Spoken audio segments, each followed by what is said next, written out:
So Andrew, you're a 71-year-old handsome man.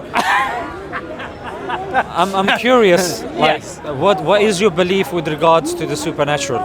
The supernatural? Yeah. Or the metaphysical? No. Don't believe in a god? No. Well, I'm agnostic. Okay.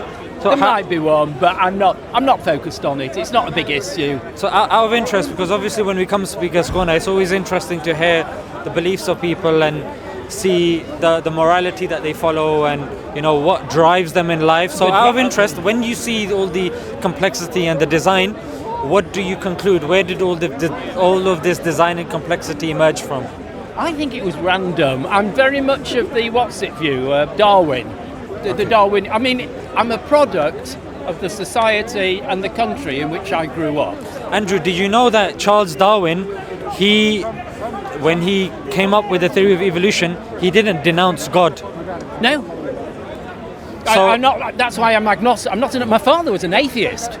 I'm agnostic. He was certain in his belief there was no God. I'm not certain about anything. Your view is more nuanced, I would say. Yeah, I'm not certain about anything.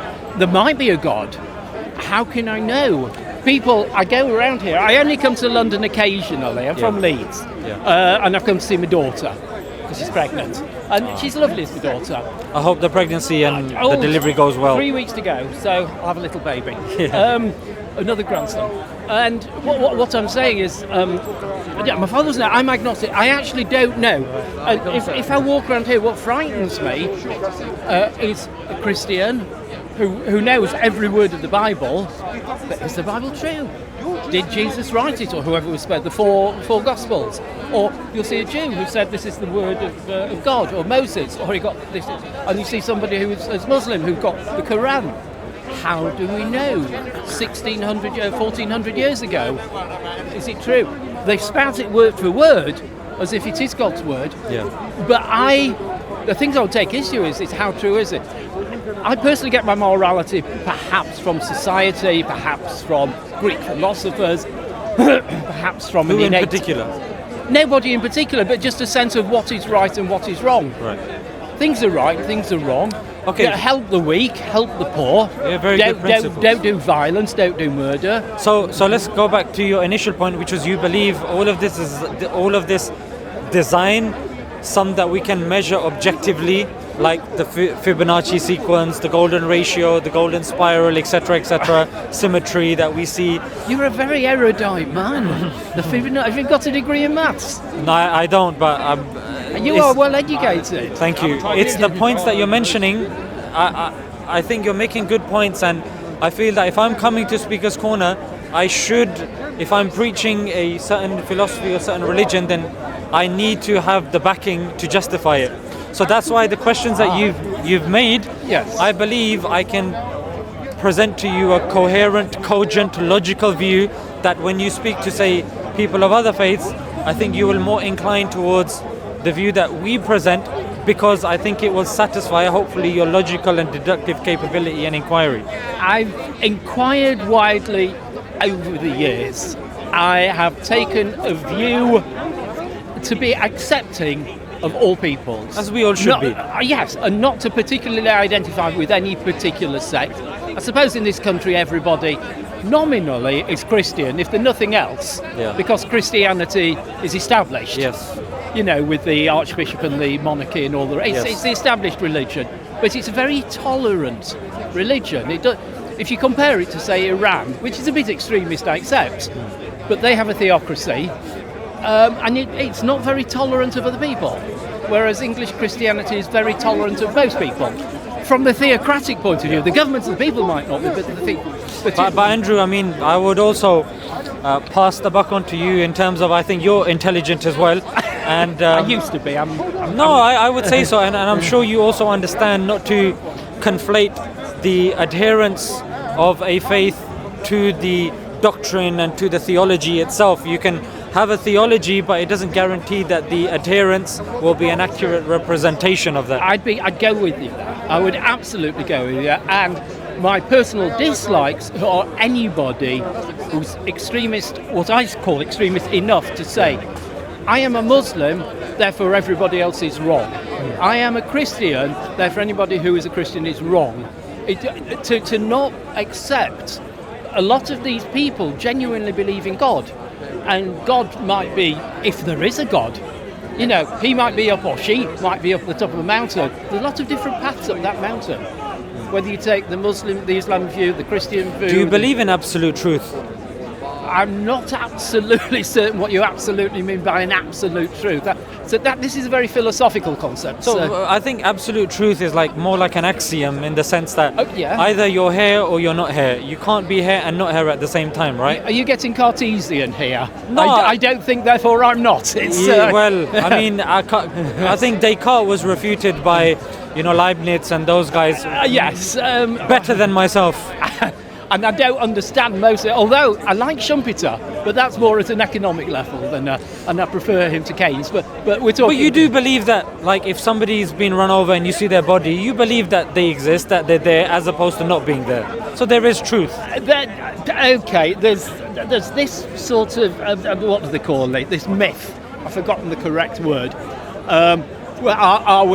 Do we exist? This existence thing. Are we actors on the stage? Are we the audience there?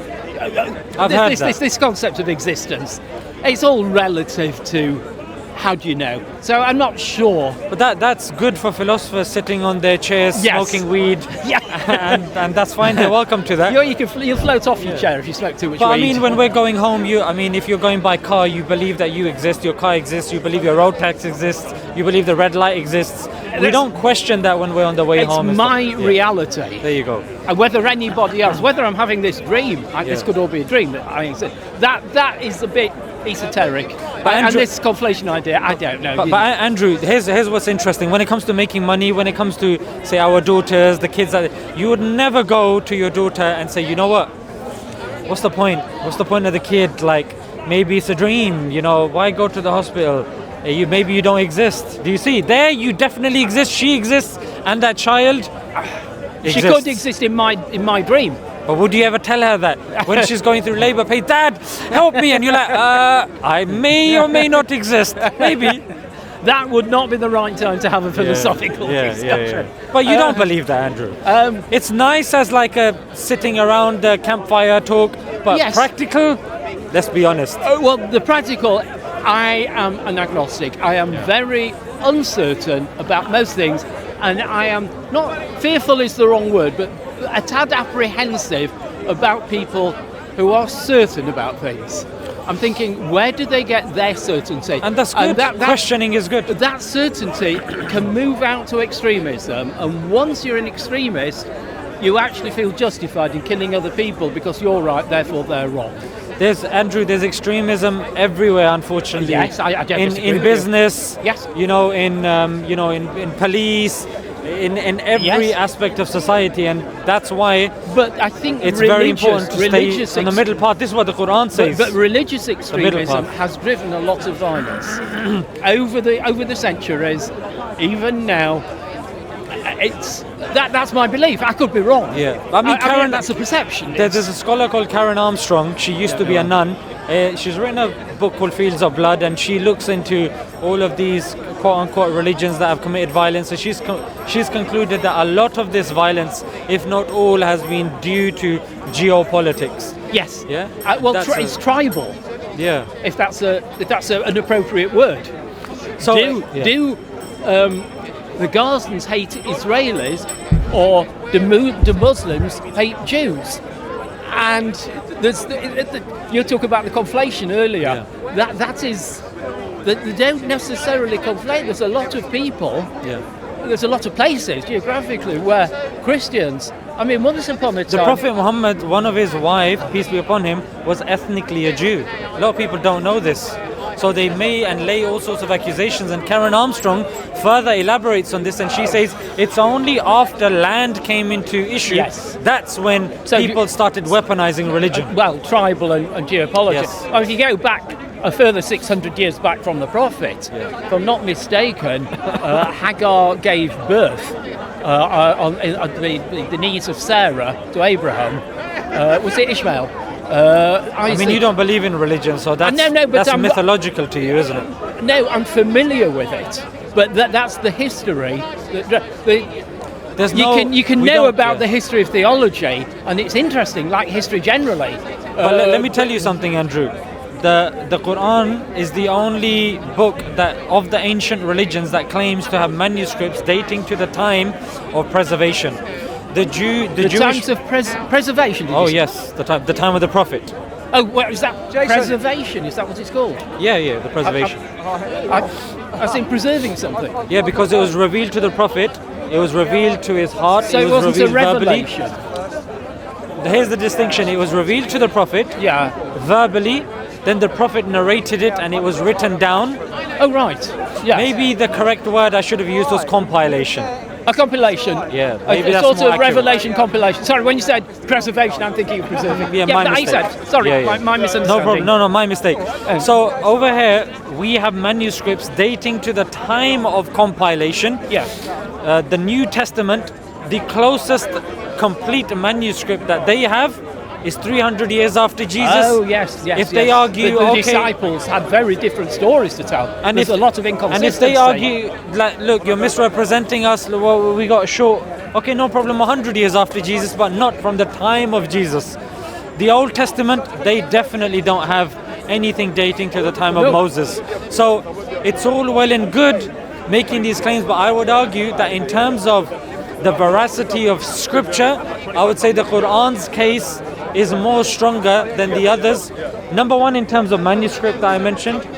Number Yes. two, in terms of stomatics. And provenance. I mean, if you have original, but Yeah. my discussion, it's not a pushback. You but can, what of course. But what That's I what would I'm at. query, I should be able to take a pushback from you. what I would query Yeah. is 1,400 years ago, Yeah. the people writing it down, Yes. if they were all Nigel Farage's or all Donald Trump's, Yes. they would be writing down their truth, Yes. not the prophet's truth.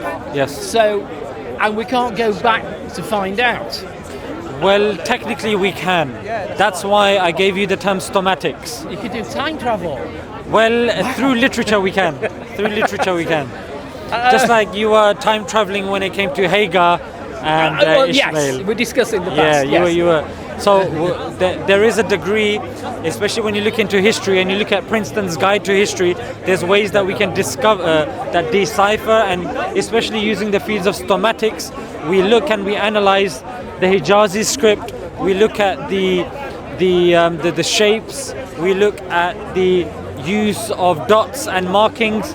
We can go back and we can say who it's coming from, we can say who the scribes are, because it's in Islam we have the names of the scribes, we have their biographies. Like, you can go home and you can check their biographies, and through Andrew. But we've got Piers Morgan, we've got Donald Trump. No, but if you just because they say it doesn't make it true. But here's the thing. What the key and the smoking gun that I'm going to say is the argument of testimony, that we have chains of narration that have been preserved and that can be critiqued by anybody. You can go home, various testimonies whose chains we can ascertain and check, and the probability of it being fabricated becomes negligible. I've got sad news for you. This is all very compelling, and I actually don't agree with any of that. Sadly, I'm 71, and my short-term memory is going just a little bit, and I'm not going to change. I'm not taking on board your. I won't change to Islam. No problem. I just won't, because I don't come from Islam. It's not my family structure. I don't live in an area where I'd be able to practice If it was shown to be true to you, would you accept it? As I said earlier, I am very, very dubious, cynical, questioning about everything I hear. But that's not why I asked. I said, I'm hearing one person's truth. If somebody comes up to me in the world, in the street, said, this person has just said this to me, and it's robbed me of this, it's taken me that, I'm only hearing one person's truth. And that's fine, I Andrew. want to hear the other. That's why I said that if it was presented to be true to you, whether it's through one person, two people, 3, 5, 10, if you were convinced that, you know what, it's true, would you accept it? I haven't got enough years left in my life to read the Quran, to read all the hadiths, to read everything that went into it, and my time for studying is long over and long past. That's not why I asked though, Andrew. It isn't, but I don't have the intellectual depth, gravity. I'm not intellectual enough now. Let's just say, God forbid, something happened in your life that, because I know many people that they assume that where they are in that moment in time, that's where they're going to remain forever. However, life has a wonderful way of, sometimes edging us towards a certain trajectory or a path that, let's just say, hypothetically, you start to look into the religions, maybe we cross paths again, or maybe somebody more knowledgeable than me. Thank you. But let's just say you were convinced. Would you then take the step to accept it? I think it's a hypothetical question because yes, it is. I'm not going to become convinced. I've been an agnostic all my life. And Andrew, that's why I would argue you're not sincere. Because my thing was presupposing that all of your boxes were ticked about argumentation and time of reading and all that. And I'm saying that if a person is interested in truth, if it's presented to them and they accept it, would they then adopt it and believe it? You're still adamant in saying... So we're conflating these words, presenting and accepting. Yes. You can present this. Yes. I can think, it's feasible, but I don't accept it. But if you believe it to be true... No, I can believe that it might be true. No, if you believe it to be true, would you... I don't believe you... How do you know? I don't know. You're telling me about the past. Do you know the future? No. I'm telling you about how the past has been reported. Yeah. I don't know the past is true. I only know what I'm telling you. I mean, I've had a truly, truly surreal conversation with... I opened my door one day to a knock. There were Jehovah's Witnesses. Yeah. So I invited them in. I don't know if you ever chatted with them. Yeah. And it was bizarre. I don't know quite how to put it into words. They're sort of on transmit and not receive. And they quote the Bible. I said, but how do you know about the veracity? It says it in the Bible. I said, but that's the St. John's. That's the St. John's Bible, and that's not a good translation. Yeah. And they said, oh yes, it's a perfect translation. But I know, not St. John's, King John's, whatever, the 400-year-old... Gospel of John, no, the Bible. King James version. The King James, the King James. That was a translation at a time for a people, but what was the source material? And if you retranslated it, it would probably say something quite different. I don't know what the source material is for all to that. The Gospels were Greek, weren't they? I don't know if the... And Jesus spoke Aramaic. Yes. Well, Judea and Bethlehem and what we believe is the Prophet Muhammad. Well, he was a Jew, wasn't Arabic. he? The Quran's in Arabic. Arabic is the fourth most spoken language on the planet. It's accessible. We have manuscripts.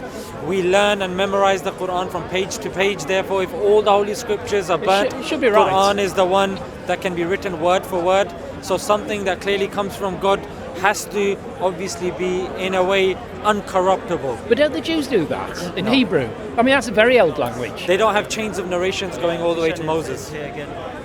No, I don't know. No, I suppose. Yeah, exactly. But I don't think I'll move away from being an agnostic because that takes away to what, to me, is fundamental, and that is to question other people's beliefs. But isn't that the definition of agnostic? When a person I'm says, not sure. I'm not sure. So if you're not sure, how can you be certain to stay on that point of I'm not sure? Surely you should move on to I'm slightly more convinced. If I get an answer, I'm open to it. I think that would be a more healthier stance for you to take. So if I move towards the slightly further east from the Arabian countries and we go to Hindu or Buddhism or Shinto, I mean, these are other possibilities, and I haven't studied them enough, nor am I likely enough, and I don't think I could accept your truth till I've seen all the truths. But that's what I'm saying. There are certain things that, let's just say, even in a simple conversation, we can get our brain juices flowing. For example, logically, rationally, if I was to argue to somebody, if there was, like you're a philosopher, you understand that... I'm not a philosopher, I'm a retired shopkeeper. I'm not a philosopher. So you're into philosophy. I take an interest. Yes.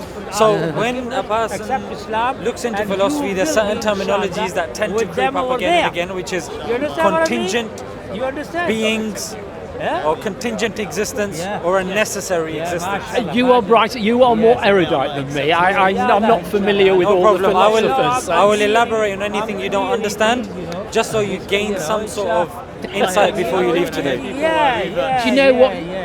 An opinion is you should be preaching to younger people. Not old farts like me. I've had my day. I've had my life. I'm not going to be taking on board new religions, new philosophies. My short-term memory is beginning to fail me just a little bit, and it's the next generation that are more important. To be fair, Andrew, I speak to everybody. However, the way I've been brought up and raised, I respect my elders. So if I see somebody like yourself, I will definitely. It doesn't mean that just because you're old, I'm not going to deliver. I've got a lifetime of experience, but my cognitive capabilities are not what they were. And if you have a look at the people that win the Nobel Prizes and that they're brilliant, a lot of people peak in their 20s and 30s and 40s. That's when they do the best work, but not in the 70s. I know many people that have accepted their faiths, like on their deathbed. There was an individual called Abdullah Green. His father was literally on his deathbed. He accepted Islam. There was somebody I saw last week on their deathbed. They accepted Islam. So again, okay, there's a fallacious philosophy. Well, two stories for you. One was Voltaire, and you know what Voltaire said on his deathbed?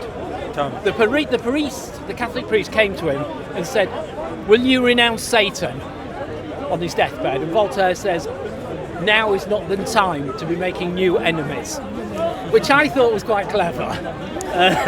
And I didn't think it was clever. You know why? Because if you believe in Satan, you're presupposing that there is a God. Yes.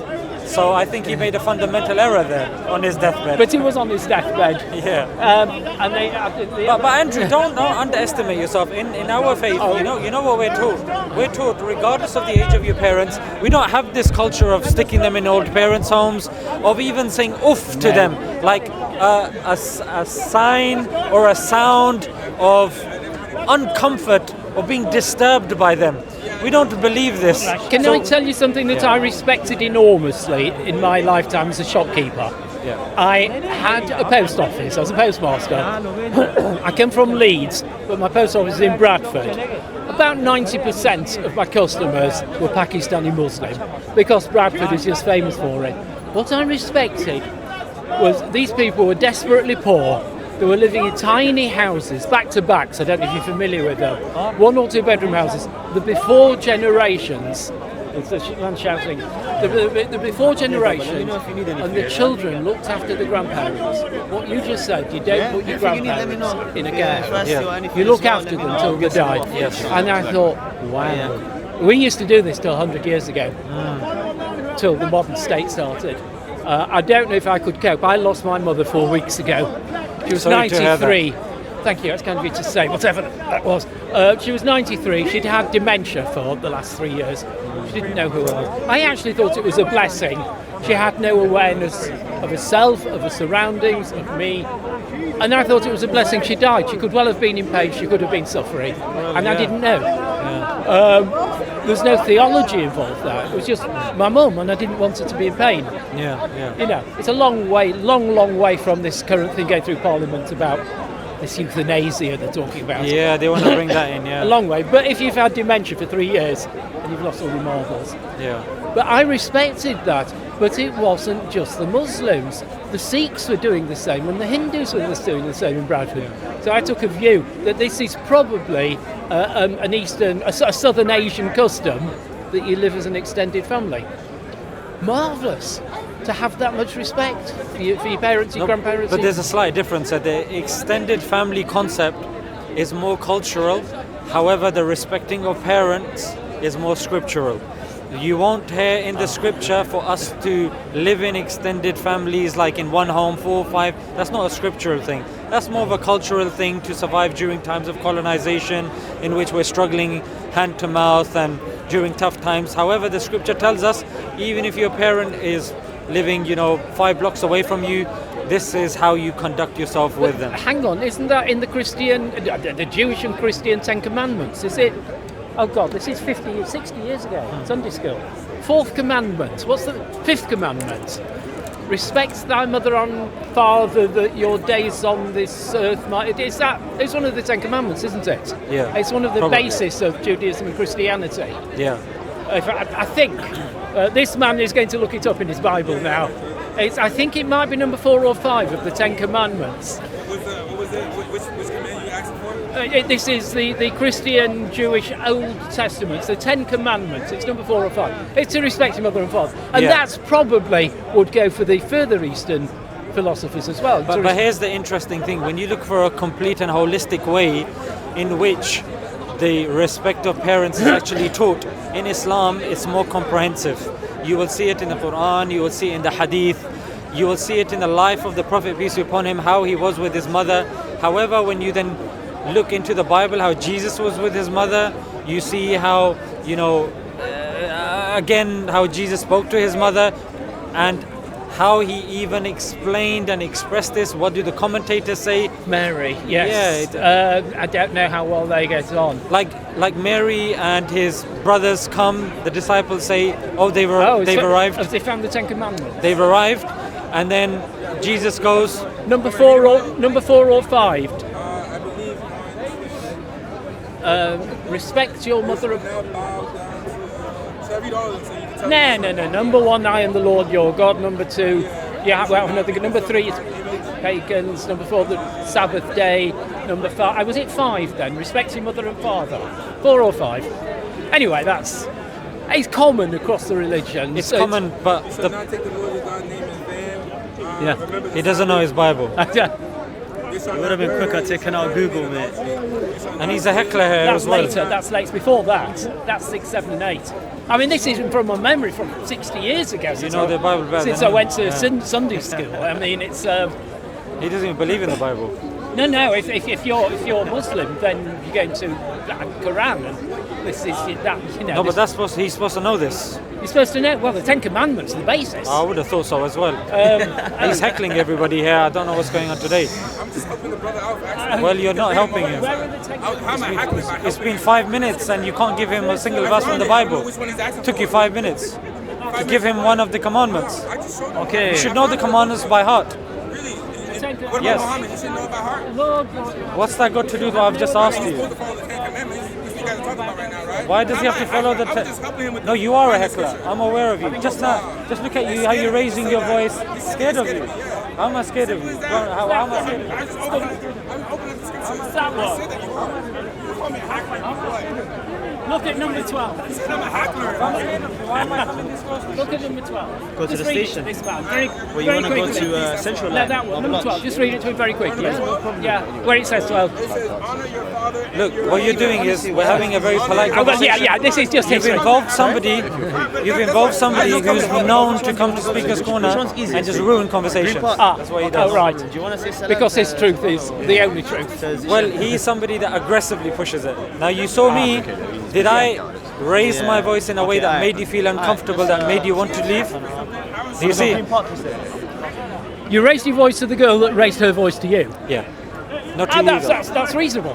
You see? I'm too old. My throat's not good enough. I don't shout anymore. I'm That's what- I'm Sorry to interrupt, he just wants to say salam. Hey, Assalamu Assalamu alaikum. Okay, yeah? Alhamdulillah. Inshallah, nice to meet you. Except from you. Nice. I mean. Alhamdulillah. Hopefully you have some good conversations today. Yeah, inshallah. Andrew, my name is Abdullah. Abdullah, how are you? I'm very well, thank you. I'm really pleased to hear that. Assalamu alaikum. You should Salam, stay you're that right. way. Inshallah. That's Yes. a Been good luck. way May to Allah be. reward you, bro. I'm actually having a Thank you. philosophical discussion with this bloke. He's a very brainy man, a very erudite bloke. Forgive me for saying, but perhaps a bit too erudite for Speaker's Corner. Where people. Andrew, did you know Abdullah? I don't know if you noticed, but Abdullah is actually blind. Oh yeah, I saw that straight Yeah, away. he's blind, and he has learnt and studied the Quran, and he's, studied the Islamic sciences, and he's here to obviously speak and converse with people as well, and he's, bringing his And he He knowledge wasn't here. born a Muslim, by the Yeah, way. he wasn't born a Muslim either. Forgive me for asking a deeply Mashallah. personal question, but are you albino?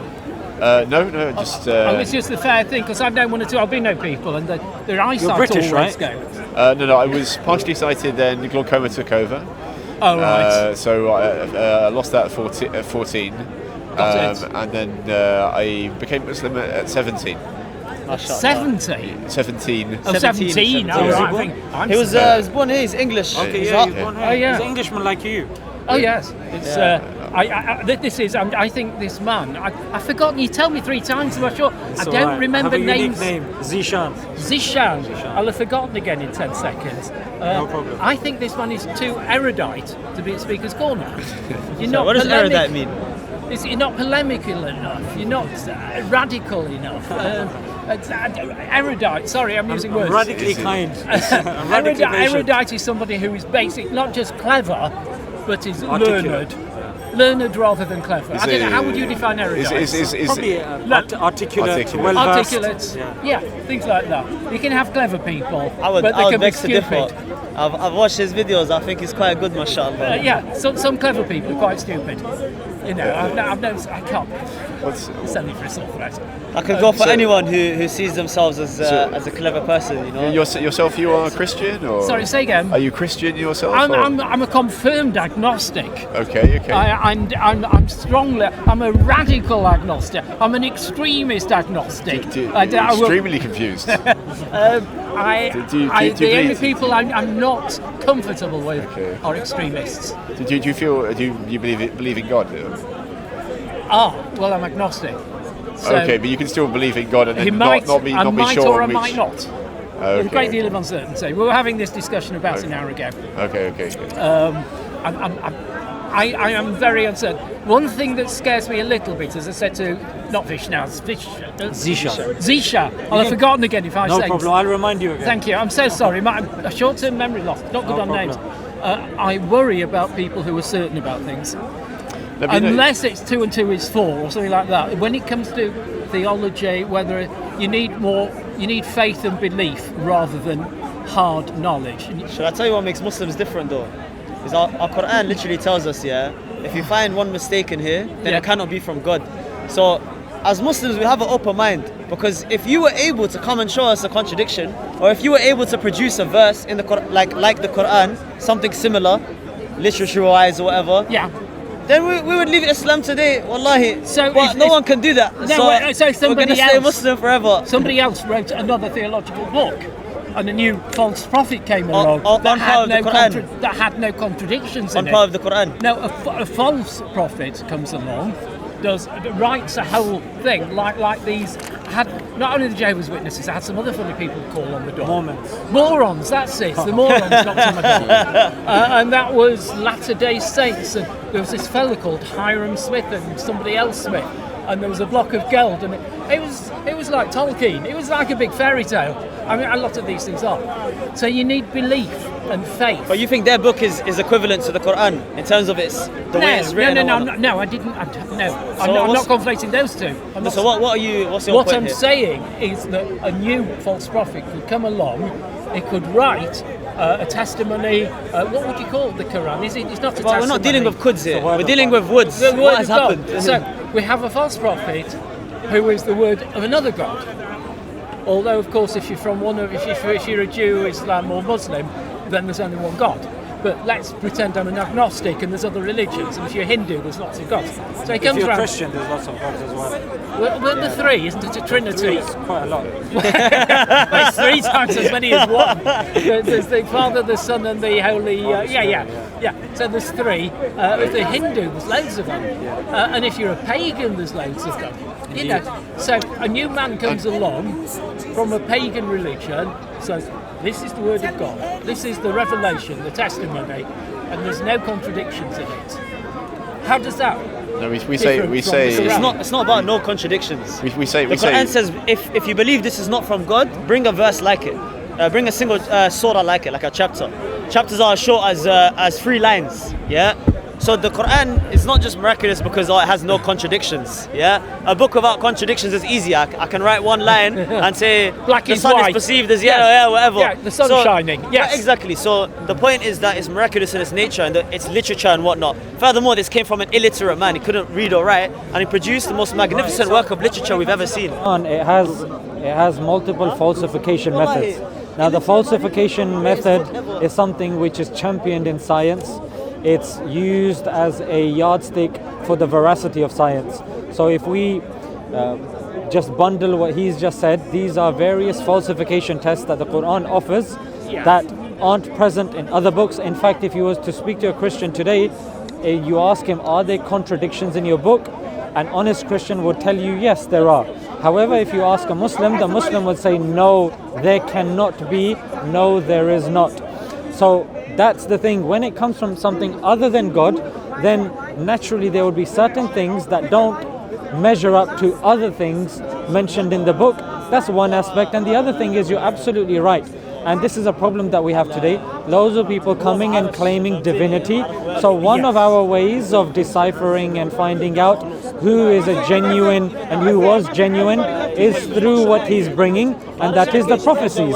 One way of measuring the veracity of the Prophet Muhammad, peace be upon him, is through the prophecies that he made. One really good book is called Forbidden Prophecies by Abu Zakaria, that collates prophecies by the likes of Nostradamus, the founder of the Mormon sect, and a bunch of other people, and it shows that not a single prophecy of the Prophet Muhammad, peace be upon him, was proven to be fake.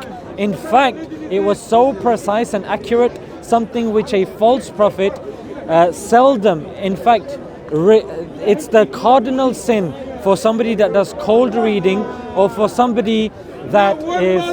Tell me who died on the cross. Forgive me. So, no problem. So somebody that does cold reading, or somebody that does, false prophecies, they will never be date specific. So I can give you certain examples. Now I understand Nostradamus. It's nonsense. It doesn't say anything. You can work backwards. I've heard about people talk about the Christian Bible, talk about numerology, and they give number values to certain things. You can. I'm so sorry. Forgive me. They can work backwards from anything and come to a starting point. That's not hard. It's called the Texas sharpshooter fallacy. I'm aware of that. And it's rubbish. Yeah. And Nostradamus is rubbish. What I find interesting though is why. Okay, if this world, I'm not a fundamentalist. I strongly suspect that the universe is 13.8 billion light years old, and not. I don't know how old it's supposed to be in scriptures. But given that the Earth has been in existence for 4,000 million light years or something, you can say, why did all these big religions start in one particular part of the world in one quite narrow time frame compared to the length of existence? I mean, why not before and why not subsequently? Right. So one major misconception about Islam is that people believe that Islam initiated 1400 years ago. This is completely false. We don't believe that Islam started from the Prophet Muhammad, peace be upon him. We believe that the first man that was sent by God, the first human being on this planet, was Adam. We believe Adam was a prophet. We believe Moses, Aaron. We believe 124,000 prophets have come, and they've come to all parts of the world, not to, like some people think, to a certain area or for a certain time. They have come throughout because naturally humanity needs guidance, like you've rightly pointed out, and it's not fair to only give it to one group of people and one portion as if favoritizing them over the others. So this is not the case, and this is not what we believe as Muslims. We believe that Islam is just to believe in one God and the Prophet of the time. That's a very simple definition. So we don't believe we don't believe that it initiated 1400 years ago. That's the first thing. But it is evangelical, isn't it? Of course, because you're looking for converts. It's not necessarily looking for converts. It's, you know what it is, like there's a very important part in the scripture that says that you cannot force somebody. There's no compulsion in religion. Like, let's just say if a Muslim army was to take over a land, it is forbidden for you to force your faith on somebody. That's why you have people like Coptic Christians in Egypt who have generationally Christian. And the Druze up in the bottom of Lebanon and all the rest of it. Even if you look at the history, the Caliph Abdul Marwan ibn al-Malik, and you look at the Caliph Harun al-Rashid, they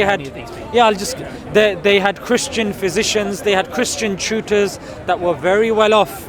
And even Montesquieu, who's known as one of the fathers of democracy, who was very anti-Islam. However, he said that the non-Muslims that lived under Muslims, they were very comfortable. They had no issues paying the jizya and the likes. So when you actually and again, my recollection of the Ottomans is they generally would employ a Jew to collect money for them, and they were well regarded. That was one of my recollections of them. They preferred Jews to Christians. I've no idea why. Yeah. But there were lots of them in those days, I suppose. The Christians didn't particularly. But it's even in Spain you had Maimonides as well, and he was supposed to have been a good philosopher, wasn't he? Yeah. But when you say there's no compulsion, I mean it's very noble and heroic of. Oh, I'm so sorry. My recollection of history of what happened in the 1400s, was it, in Spain under the Spanish Inquisition, the way one lot of Christians treated another lot of Christians who were Catholics, and if you weren't Catholic, you were dead, and they tortured.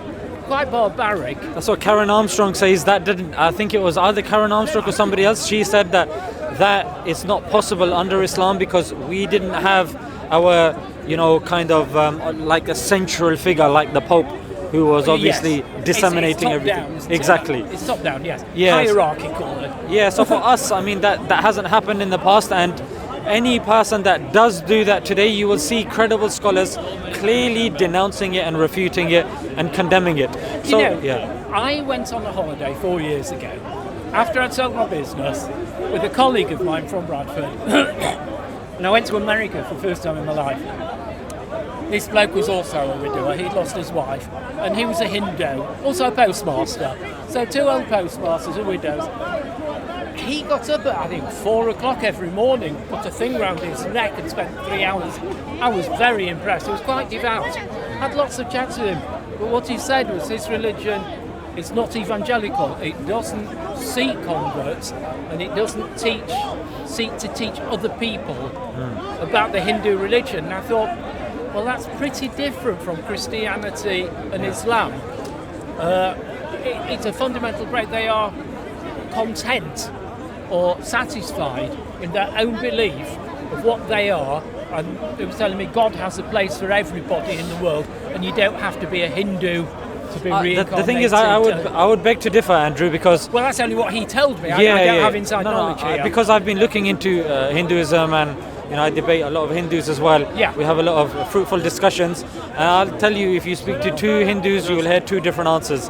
Because their scriptures is debatable as to which scripture is actually from God, which God is actually God, which God he comes from, who's the avatar. The religion has been so watered down and is so open to interpretation. If they do say it's evangelical, the question would be which version and which book do we preach to people? So it's a lot of religions under some sort of grouping. Yes. I like that too. It's very loud. Yeah, do you know, if you shout louder, of course people will believe you. Well, and if you don't talk loudly, obviously nobody will believe you. Unless, of course, you're speaking to somebody with, some level of intellect, they're going to listen to what you're saying rather than how you're saying it. Yes. Which is what you've been doing. That's why we've had such a fruitful conversation. I'm curious about this fella. America, Israel with... Just look at the mask he's wearing and that will tell you what you need to know about him. Well, yes. America will force 6 million Palestinians to sign out. But the other said something about oil, was it? America, Israel done. Okay. And Andrew, you know what was also interesting? This was at the beginning, and I wanted to, but I didn't want to interrupt you. You made a point. Sorry, forgive me. Yeah, no problem. But you said that when you see all of this design and you see everything around you, you attribute it according to your understanding to chance. Yeah? Randomness. To randomness. Yes. And if I may enlighten you regarding a fallacy, and feel free to check it up if you ever do get a chance. Yeah. It's called the fallacy of reification. The fallacy of what was that word? Reification. Reification. Yeah, it's one word, but I've just broken it down. 4 syllables. Yeah. Reification. So the fallacy of reification tells us that it's a fallacy to take something which is abstract and give it concrete properties. For example, chance is a way of describing things. Chance itself doesn't create things, so it doesn't have creative properties. It's just our way of understanding and conceptualizing the variance that we see. So, for example, the rolling of a dice. Nobody would ever say the rolling of a dice created that plant pot. Because So chance is an adverb. so, well, I guess so. Yeah. I guess so. It's descriptive. I'd say more like an adjective. Is it describing now? Well, if you roll the dice, Like that was an analogy. yeah, right, Yeah. or any game Sure, of chance, sure. anything of chance. Yeah, so it's not like we don't say, oh, chance created. Chance can't create. It doesn't have sentience, it doesn't have consciousness. And to say now that chance created or chance did this, it means it has volition. You are now giving it concrete properties. Therefore, according to just like the formal kind of logical method, it falls within the fallacy of reification. So that then leaves two other options, that you believe that either the universe created itself. We already dealt with the fact that universe can't have come from nothing. Then surely it came, Well, or it was made. we haven't Yeah. debated that, but Sure. I might take a different view. Sure. We can't have knowledge. I mean, I think under the current model, don't they say 13.4, 13.8 billion light years Yes. old, and there was a big bang. Yes. But now we just don't understand the model. We're not clever enough. But in terms of chance, physical things can happen. Certain things, if you take, I don't know, there's a lot of ostensibly rational scientists might take from why we're here. They would talk about the Darwinian things and how there was one molecule that met another molecule and there was a flash of lightning, and chance happened to bring us to this point. It might equally well not have brought us to this point. It just happened to have done. So the thing with Darwinism is it presupposes a miracle first, because the only way for Darwinism to start is you need to first have a organic organism in place. But the question arises, how do you get something? The first organic thing, yes. The first separate self-replicating DNA, that. which again Charles Darwin doesn't profess to answer. No, but no do Darwinists. the standard model Yeah. looks at things like this. Which standard model? The standard model of the universe.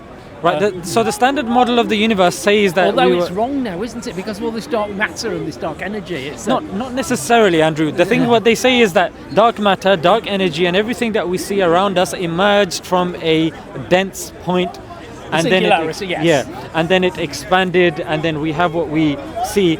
But beyond that, who knows? Which is why Yeah. I'm agnostic. Beyond that, we know there is timelessness. Yes. Yeah, because time and space emerged from the Big Bang. Yeah. And there's a reason why. I think it's Dr. Maddox, who used to be the editor of the Nature Journal. Right, I don't know him, but Yeah, I accept and this. maybe Stephen Hawking you're familiar with. Oh yes. So Stephen Hawking says this. He says that Him and Penrose. Yeah, and And I've got Penrose. the book, and I tried to read it. And have Yeah. you read the book?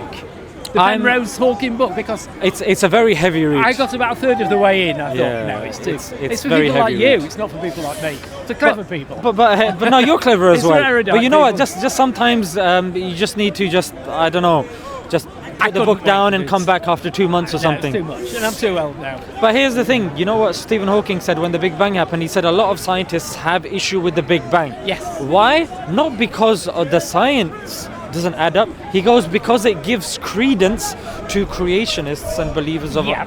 intelligent design. And that's the issue, that I thought you were unbiased scientists that just looked at evidence. Why is it that you have an issue with science giving you a different conclusion? And of course, till the Big Bang is the current theory. But Yeah. growing up, I remember studying steady chemistry state, at yeah. school, and the steady state was the thought of the day. That's right. It's always been, is, and always will be. Absolutely. Before they discovered it's actually expanding faster than light. It was- Yeah, But absolutely. I don't think it's for mortals to even guess at this sort of stuff. But let me. It's for clever people, it's for young philosophers with enormous brains to talk to each other and try and come up with an answer. It's certainly not for me. It might be a bit for you. But Andrew, have a look at this. Allow me 1 minute. So Yes. in this 1 minute, I'll try scaffold something quickly, yeah? Okay. So you and me and the people around us and everything, we're dependent beings, yeah? We depend on other things. For example, I depend on food, the food depends on light, Yes. etc., etc. So if we continue that chain, that depends on something else, that depends on something else. If we continue that chain, we can have two options. Either that chain continues forever, and that leads to something called an infinite regress, which we know is not rational, it's not logical, doesn't exist in the real world. Okay. Or there is an end to that chain, who Aristotle called the prime mover, who Hume and these guys call the necessary existence. Because for us to even be here, if we're dependent on something and there's an infinite chain, there has to be an end, because we're getting our powers, our faculties from something for us to even exist. Now the question is that if we end that chain, and philosophers Spinoza, Aristotle, and all of these giants like Leibniz don't have an issue with this. Right. Now here's what the issue is. Okay, let's say there is a necessary existence. The argument and the issue actually is that what is that necessary existence? And one of the arguments that I will posit to you is, if we see design here, immense amount of design and intelligence, then I think it's rational for us to infer that the necessary existence has the capabilities to maneuver around this design as well, and having and producing complexity would then, you can infer from there that the necessary existence has to have wisdom. Now, here's the actual point that I want to make. If the necessary existence had wisdom, it is not befitting of wisdom to create beings and just leave them wandering and leave them with no guidance. So while I would tend to agree, if I was not a man of faith, I would argue that if we accept there is a necessary existence with wisdom, then surely he would bridge that gap of knowledge from it to us. I wish I was younger and my short-term memory was better. But as I was listening to what you were saying, it was very cleverly constructed, was that, but some of those links are just a tad tenuous. Sure. You know, from point A to point B, in my head, it wasn't necessarily dependent. The next point, I would respectfully take issue with some of those things. Go for it. About, I need to sit down and make notes back, really, as I'm working. Because if you presented about 6, 7, 8 different tenets that didn't necessarily depend on each other. Shall I break them down? I don't think. Okay. Well, you say... that we're dependent? Let me focus. Point A, point B, point C, therefore point D, therefore point E. I'm not sure, personally, I would buy into that, because this where we are, there was a 5-syllable word with an if in the middle of it. I've forgotten what it was now. Where we actually are, we could have got here using the Darwinian theory of evolution. I shouldn't harp on about Darwin, but we could have evolved to this point where we are. And we don't necessarily stay. There was the point you made about regression. We don't necessarily just stay here. We could evolve into something else. We could all evolve into maniacs and nuclear bomb ourselves out of existence, nuclear bomb the Earth out of existence. We're capable of doing anything. And I think it's good fortune and chance that keeps us all in check. But sorry, here's the difference. When it comes to science, that relies primarily upon empirical, inductive kind of reasoning and evidence. But what I'm presenting to you is more deductive reasoning. So deductive reasoning is not predicated on Darwinism. Darwinism is a mechanism, and we have no issues with certain aspects. To get from there to here. Like I'll give you an example. Like, we have no issues with evolution. However, Darwinian evolution is something that, again, is questioned even by giants like Michael Roos and Dennis Noble and these guys. And again, there's something called the third way.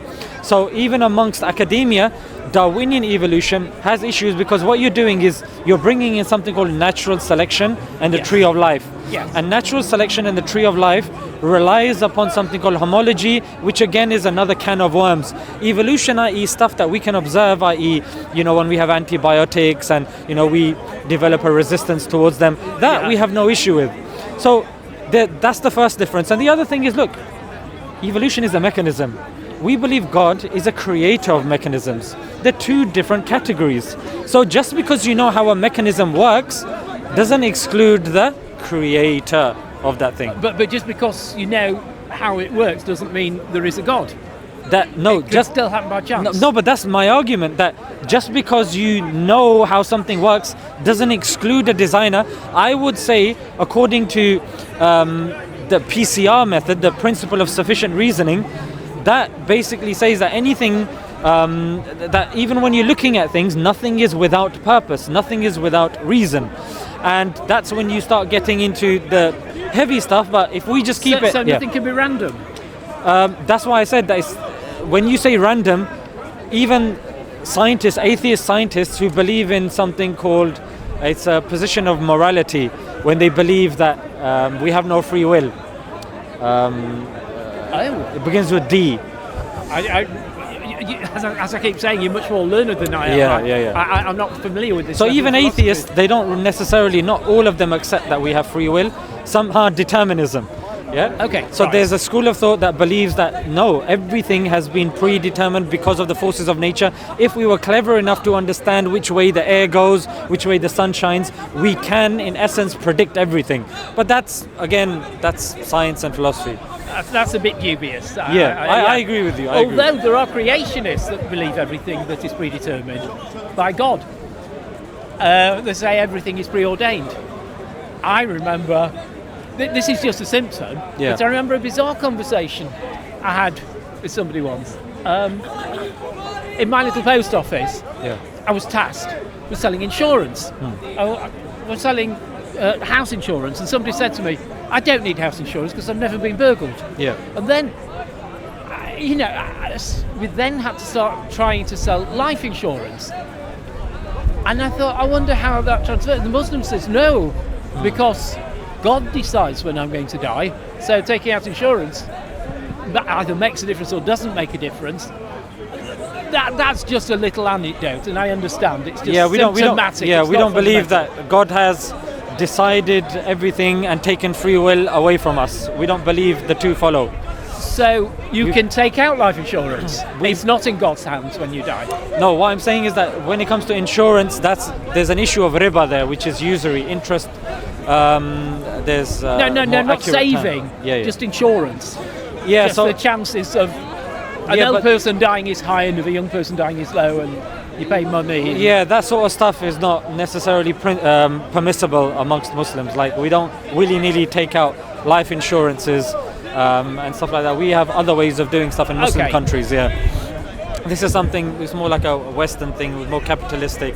Take this insurance, that insurance. But when it comes to Muslims, what we say is that yes, God is all knowledgeable. He knows everything.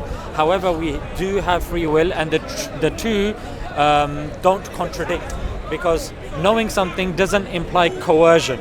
Just because you know something, that doesn't mean you're being forced into doing something. However, you're right, there are certain people that believe that we have no free will, especially amongst atheists. So what the determinists, I would argue that why would you put somebody in prison if they're subject to the elements, if they're subject to everything around them, and they can't decide and choose for themselves?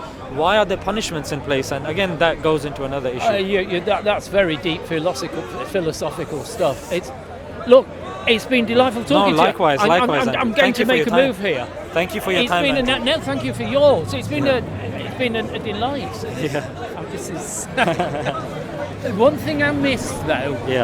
Is the hecklers that are perhaps a little unhinged. You have no knowledge. I have knowledge from Allah. Yeah, he's one of them. Oh, you got knowledge. You have no knowledge. I told no you. money. Jesus is not coming back. Jesus isn't coming back. No, he said you don't have any knowledge. People. Oh, and Jesus isn't coming back. I'm distraught. Jesus married 3 Let's end I'm on a distraught. let's end on a nice note. You don't want to get. I'm inconsolable. I'm so upset now. Do you know what? I'm absolutely desolate. I was looking forward to him coming back. Go to mental hospital now. Okay, thank you. They're waiting All for the you. best with They're your waiting for daughter you. and her 3 pregnancy. weeks' time. She's in our prayers and our thoughts. And Oh no, our- please don't. I hope it goes well. I'm agnostic.